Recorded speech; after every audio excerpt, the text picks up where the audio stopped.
Alright, Middle-Aged White Guy Reacts back again today with another video for you. And in today's video, we got some Ren, and he has Money Game Part 3. Now, before we get into this reaction, this song is 9 minutes and 20 seconds long. If you've ever seen a reaction from me before, you know I'm a pauser. So I'm a pauser. I pause a lot. I love pausing. It's like my favorite thing. And we have a 9 minute and 20 second long song. So strap in, people. Chances are we're going to be here for a little bit. All right. Fair warning. We're going to be here for a little bit. So let's just get right into this. Let me not waste any more of your time so that most of this video can be reaction and not me not reacting. So let's go. Again, Ren, Money Game Part 3. Let's do it.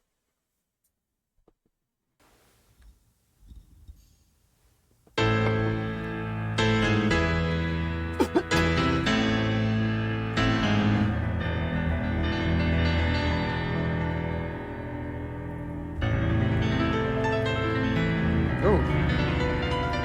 Okay, I'm liking that.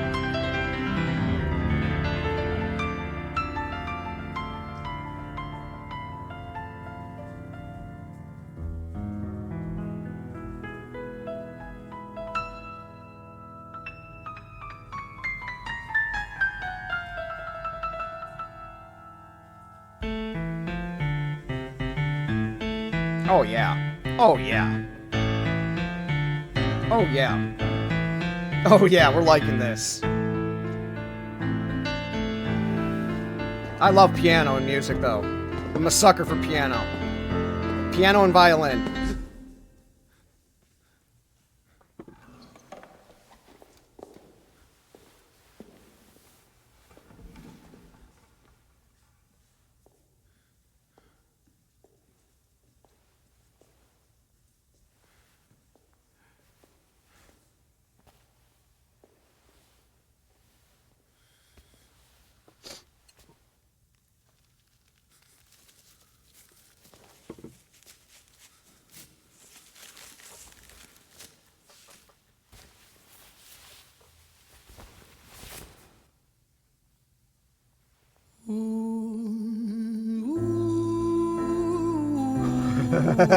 Yeah. Oh yeah. Oh yeah.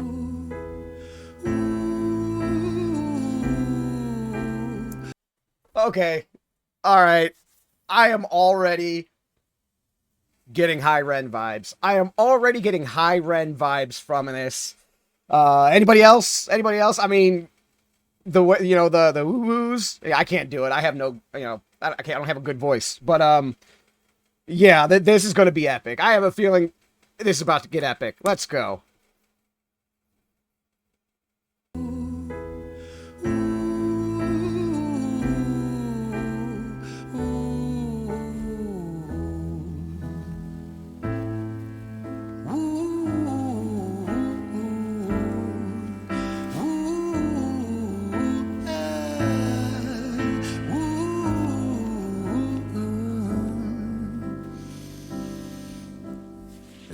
Tell you a story about a boy named Jimmy. 1 year old and his first words were mine, mine, gimme. 2 years old he was walking, 3 years old walking quickly. 4 years old he was running round the pavements of his city. 5 years old and his daddy told him, listen here son, you gotta learn to be a man. A man he works for what he wants. 6 years old.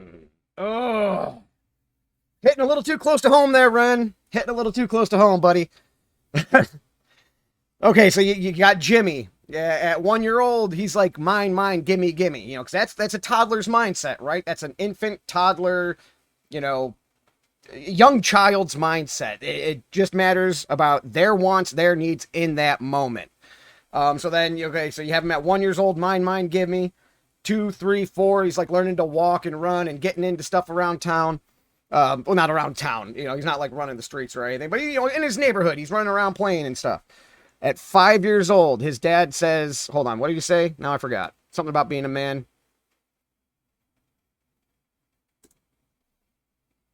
Around the pavements of his city. 5 years old and his daddy told him, listen here son, you gotta learn to be a man. A man he works for what he wants. Yep. Okay. So at 5 years old, he tells him, you got to learn to be a man. You got to work for what you want. I'm not going to lie. I've said similar to my boys. Okay, I have 4 sons from 3 years old to 12. And I have absolutely told them that they need to learn to become a man. You know, not like, okay, you're 5, it's time to be a man. Not like that. But, you know, sometimes when disciplining them, I, tell them that, my job is not to be your friend.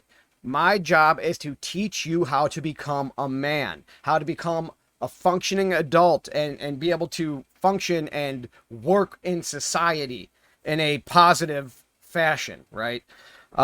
So, my sons all know, I mean, the 3-year-old might not get it, but my sons know that my goal is to teach them how to become men, all right? Definitely have said these words before.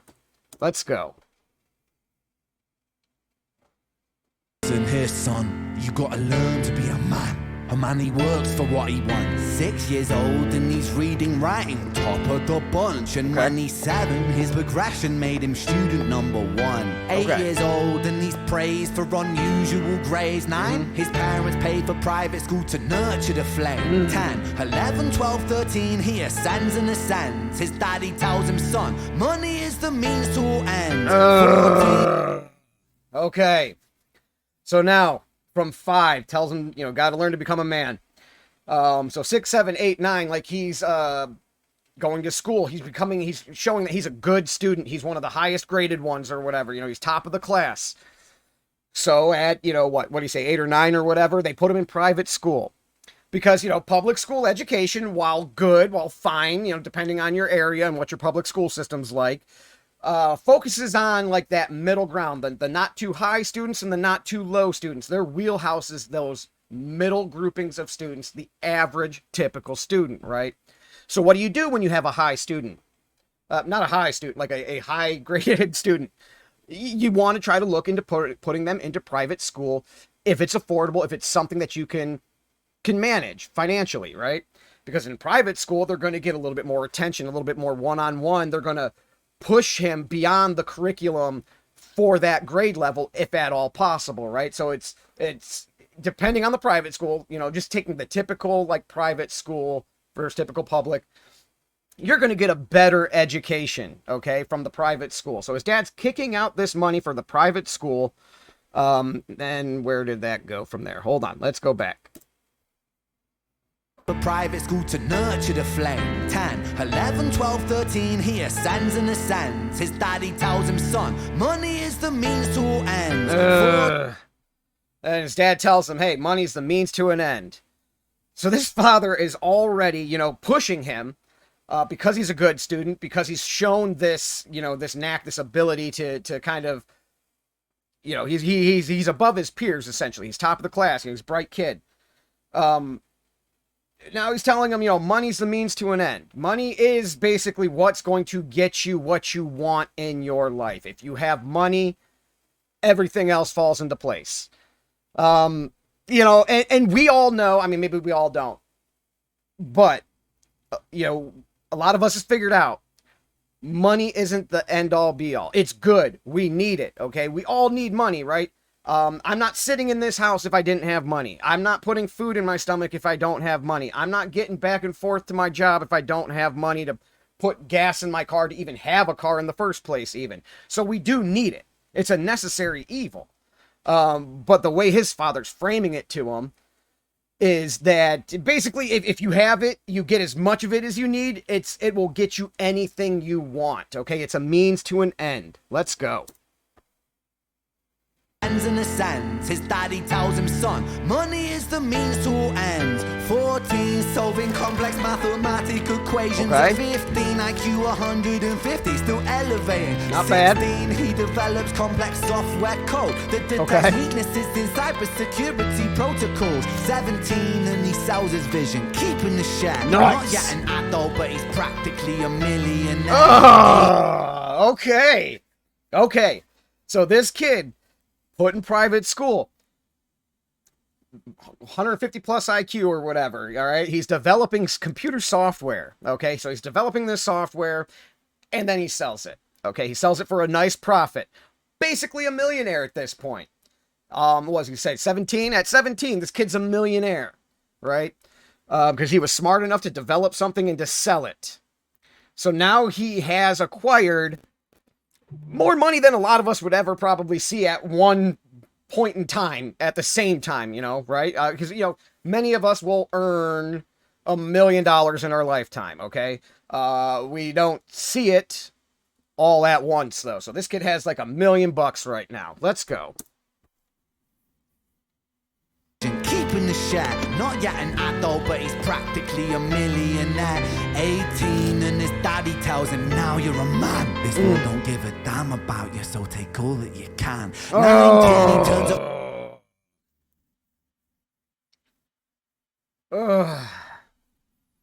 At 18, his dad tells him, now you're a man. Hold on. How do you put this?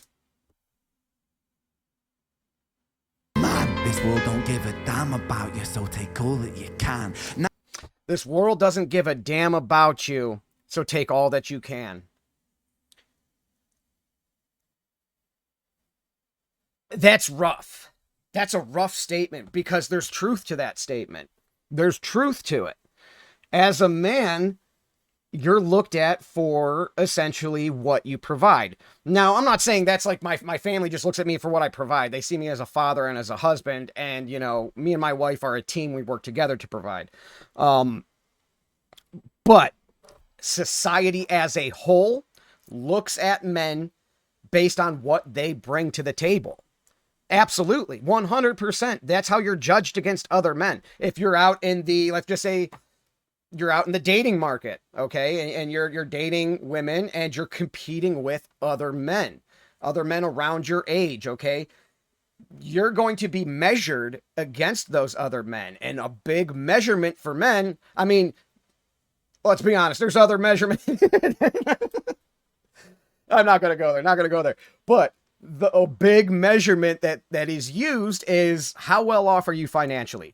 What do you have? Do you have a house? Do you have a car? Do you make a certain amount of money? What can you bring to the table? What can you buy me? What can you provide for me? All right. So that is absolutely how we're measured. And a lot of men do take eventually the mindset of, well, screw it. I'm going to take what I can. I'm going to get as much of this stuff as humanly possible. All right. Because this is how it's determined whether I am winning in life or not. Let's go, Ren. And now you're a man. This world don't give a damn about you, so take all that you can. 19, he turns a profit, stocks and shares, invest in product. 20, double down deposits. 21, his income rockets. 22, he learns the truth is just an obstacle to wealth. If you manipulate the... At 22, he learns that... Hold on. What do you say? Income rockets. 22, he learns the truth is just an obstacle to wealth. Truth is just an obstacle to wealth. All right. You have to have a lot of money before that's the case. Okay. So I've never learned that lesson myself. But when we look into society and how rich people, like mega millionaires, billionaires, how they operate, how big corporations even operate, it's absolutely 100% the truth.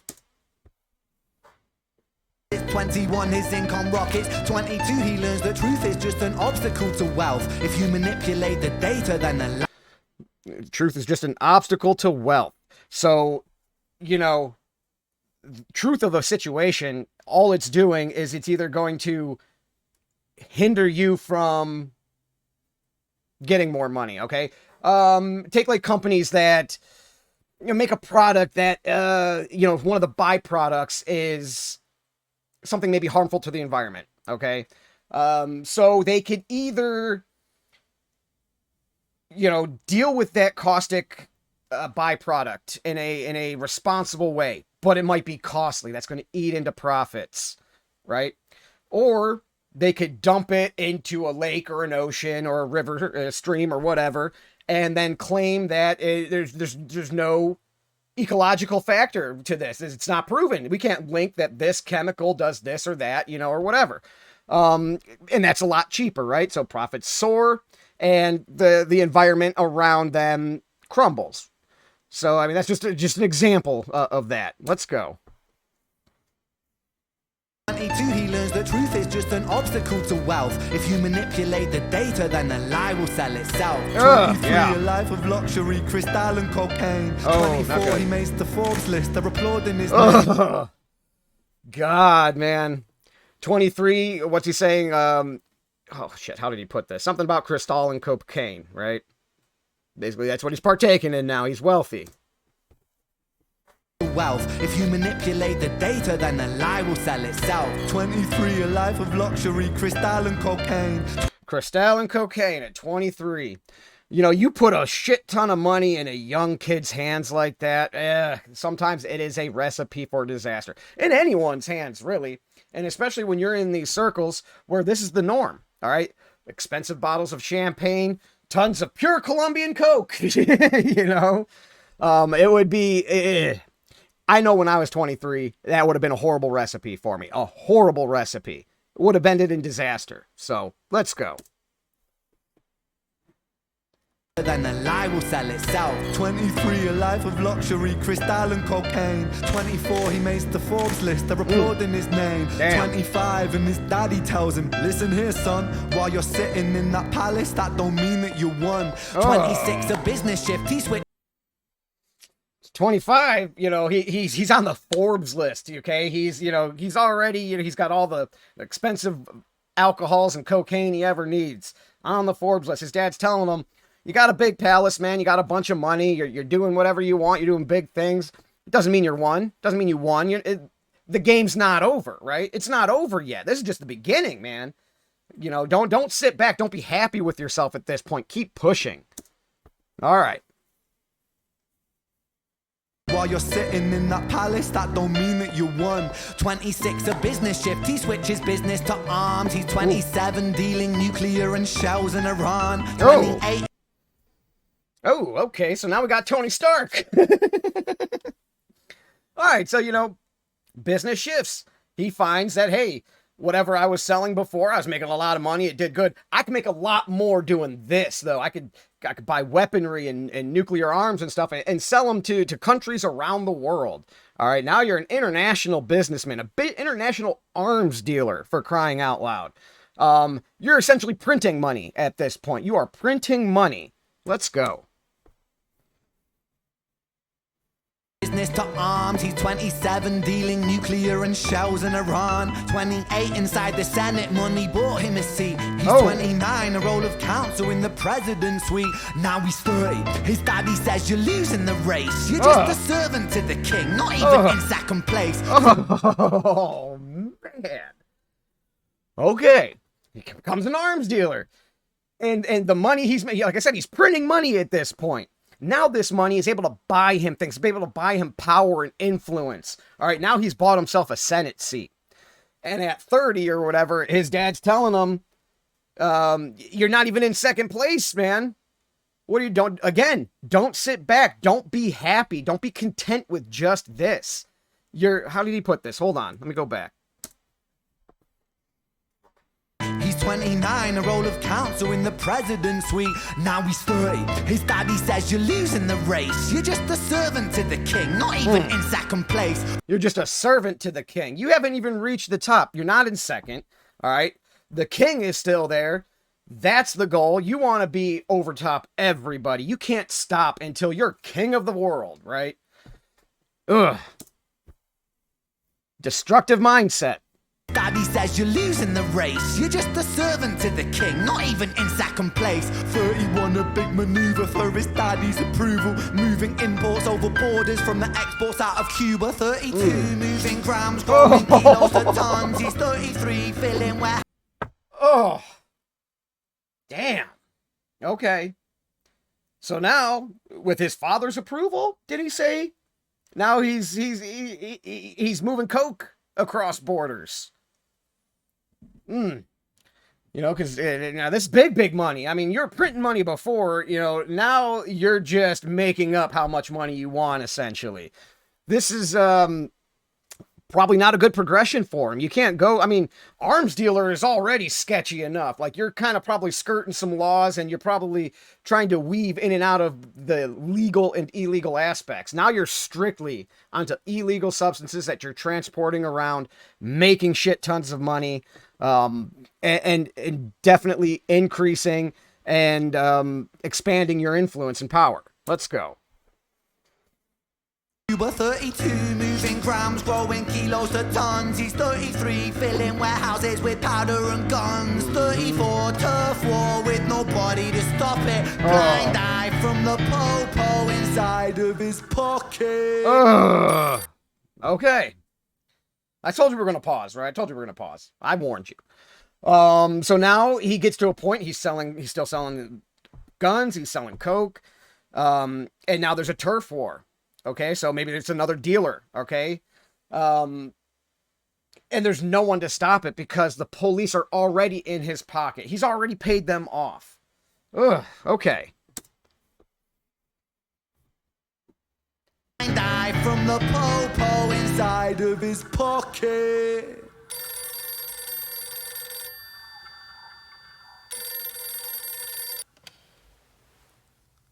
$35. He gets a call. I'm sorry, son, but it's your father. Had a heart attack. I'm sorry, he's gone. 36. Getting pissed off, abusing his product. 37. Eyes glazed.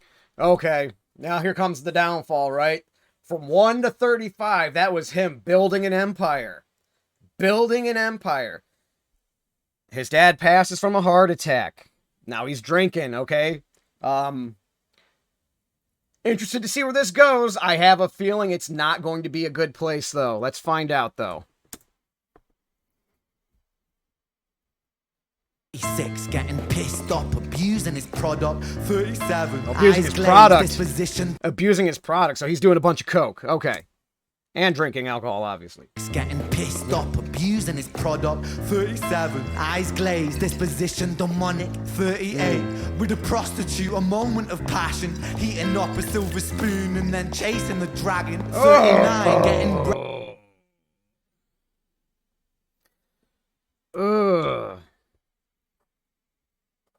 passion, heating up a silver spoon and then chasing the dragon. 39, getting... Hold on, let me hear that one more time. See exactly how he said that. Eyes glazed, disposition demonic. 38, with a prostitute, a moment of passion. Heating up a silver spoon and then chasing the dragon. He ate off a silver spoon and then he's chasing the dragon. All right, so chasing the dragon is doing heroin, is one, and also the way I had it explained years and years and years ago is what it kind of meant years and years ago is like the first time you do a substance like heroin or like cocaine, you get a very intense high, right? And then since you've built up a little bit of a tolerance, the next time it takes a little bit more to get you to that point, okay? And then the time after that, it takes a bit more, and then a bit more. Now it's significantly more to get the same feeling as you got that first time. So that is chasing the dragon when you are constantly doing more and more of a drug to try to get the same type of high as you got the first time you did it, which leads to all sorts of stuff. Overdoses, health problems, what have you. But I know a newer thing is it's just like a reference to heroin, but I like to remember the other definition as well because they kind of go hand in hand. Let's go. A moment of passion, heating up a silver spoon and then chasing the dragon. Heating up a silver spoon. Okay. Moment of passion, heating up a silver spoon and then chasing the dragon. 39, getting reckless and hungry for power. Daddy's words are still driving him to kill and devour. Makes a move against the cartel, but the strategy's flawed. They retaliate and leave him in a hospital ward. A bullet buried in his vertebra and one in his leg. The doctor sighs and says, I don't think you'll be walking again. Okay. So he's getting reckless now. He's getting reckless, and as this is going on, he's an addict. He's getting reckless. He went against the cartel.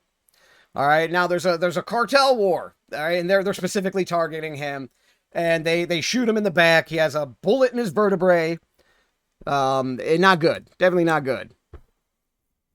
And one in his leg. The doctor sighs and says, I don't think you'll be walking again. Fuck. Paralyzed at 39, 40 or whatever he said.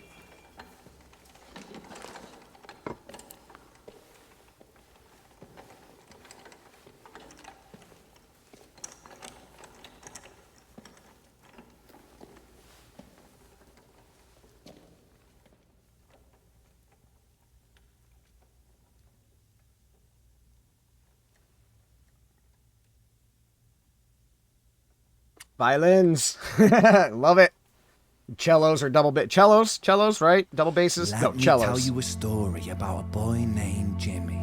He was 40 and he cursed the words, mine, mine, gimme. 41 he wasn't walking, 42 not walking quickly, 43 never running round the pavements of his city, 44 inside a palace with a mountain of gold, but those riches turn to rubble when perspective evolves. Hold on. I want to back up. I want to hear these cellos come in. I want to hear the violin again. And I don't want to focus on his words for a second. I told you, I'm a sucker for piano and music, and I'm a sucker for violin. Absolute sucker. Let's go. Then we'll go back and I can hear the words. Around the pavements of his city. Oh, a little bit further. Walking quickly. Yeah, we'll start from there. That's 43, fine. never running round the pavements of his city. 44 inside a palace with a mountain of gold, but those riches turn to rubble when perspective evolves. Weighing heavy on his conscience is the value of gold. Lamborghini for a life, trading money for souls.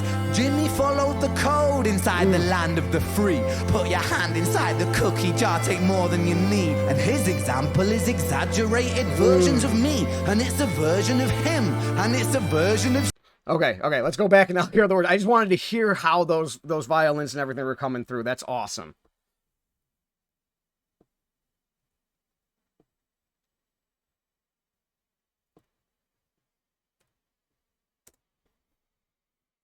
"41 he wasn't walking, 42 not walking quickly, 43 never running round the pavements of his city, 44 inside a palace with a mountain of gold, but those riches turn to rubble when perspective evolves. Oh, Weighing yeah. heavy on his conscience is... How do you say this? Hold on. City. 44 inside a palace with a mountain of gold, but those riches turn to rubble when perspective evolves. 44, sitting in a palace with a pile of gold, but those riches turn to rubble when perspective evolves, okay? As we age, we gain perspective, right? It naturally occurs. We can't help it. And at his age, this guy is now in a wheelchair. He messed up. All right, he still has his riches. He has the palace. He has the money. But his perspective is evolving, and it's showing him that these things weren't the things that mattered in life, okay? He's realizing that he's possibly still empty, right? Probably still empty inside. Maybe he hasn't mentioned like a family, a wife, or anything like that. It seems like his whole thing has been getting money, getting power, getting fame. So he doesn't really necessarily maybe have loved ones, okay? Or he's realizing that he maybe has loved ones, but he didn't treat them well. So as his perspective is kind of shifting in his older age, and he's realizing that all this gold, all this money didn't buy him happiness, essentially. He's realizing it's kind of like all for naught, right? Ugh, this is deep. Let's go. With a mountain of gold, but those riches turn to rubble when perspective evolves. Weighing heavy on his conscience is the value of gold. Lamborghini for a life, trading money for souls. Jimmy followed the code inside the land of the free. Put your hand inside the cookie jar, take more than you need. And his example is exaggerated versions of me, and it's a version of him, and it's a version of she, and it's a version of you. There's no escaping the blame, the way we...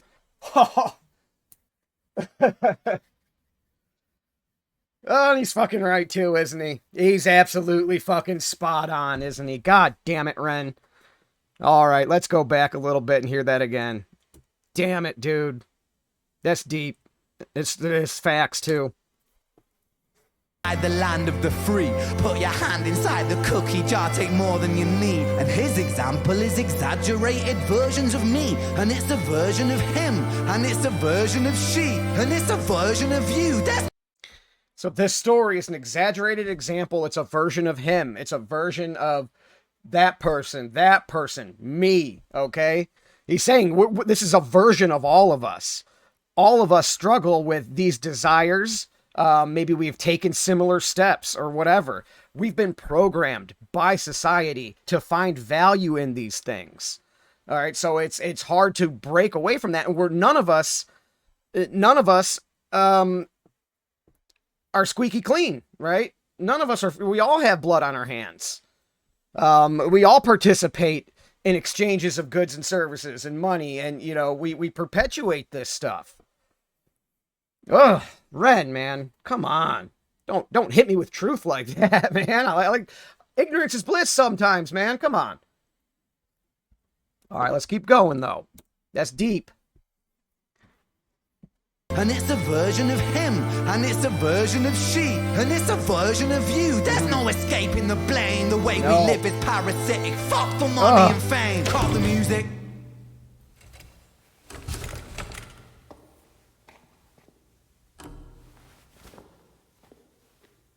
This isn't entertainment. This is real life. The way we live is lunacy, community, decline. Hyperpolarized, always fighting, then we divide. Truth is Hyperpolar. How do you say this? Hyperpolarized. Hyperpolarized, always fighting, then we divide. And then we divide.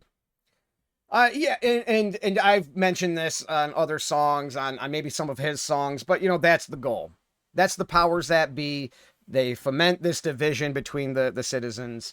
And we fall into it, hook, line, and sinker. All right, we take the bait and we divide ourselves. We divide ourselves against arbitrary lines that, at the end of the day, don't mean anything. Okay, instead of trying to find common ground with people we disagree with, a common point that we can use as an anchor of unity and of understanding, we fall into tribes, into camps, right?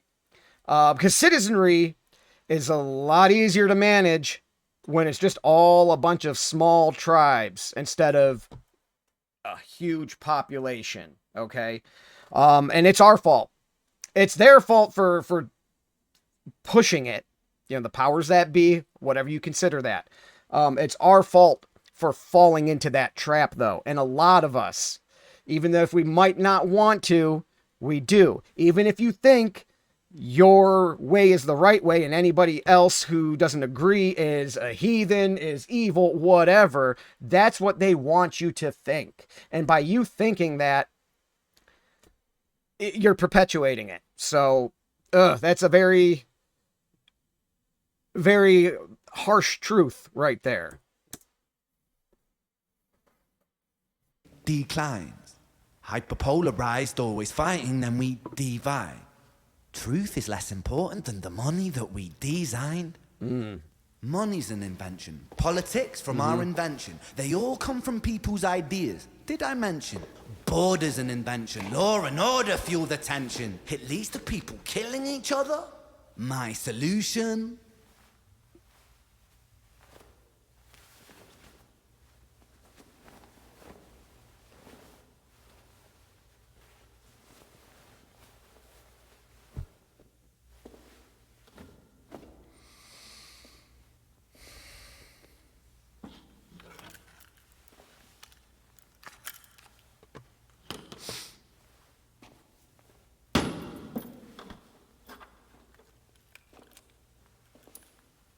Everything is subject to change.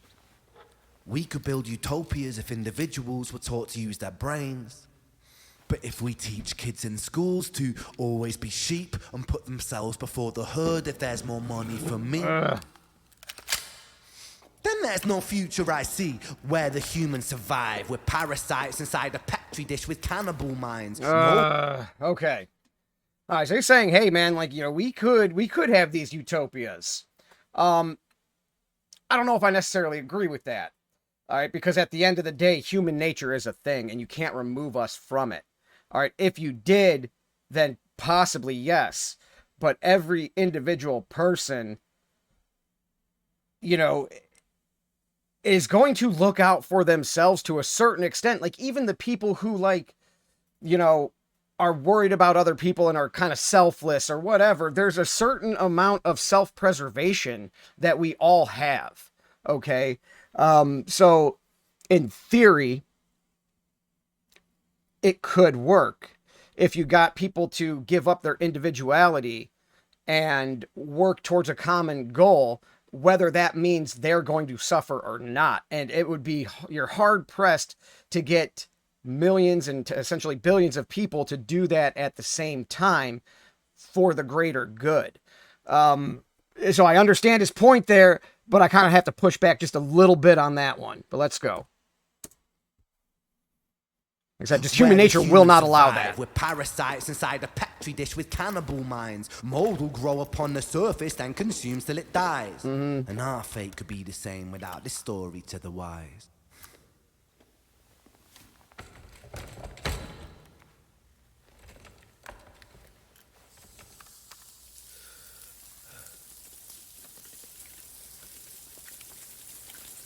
"45. Jimmy comes home out of the rain, soaking wet upon a wheelchair, drinking again. He is everything he wants, he is fortune and fame. He's a fortunate fool with an unfortunate fate. With a 45 caliber aimed at his brain. 45 a fitting number cause his age is the same. Here's the words of his father, it's such a damn shame. Then he presses on the trigger of a money game." Oh, Ren. Oh, Ren. Jeez, man. Damn. That's tough. Damn. Holy shit. Is that it? Do we have any more?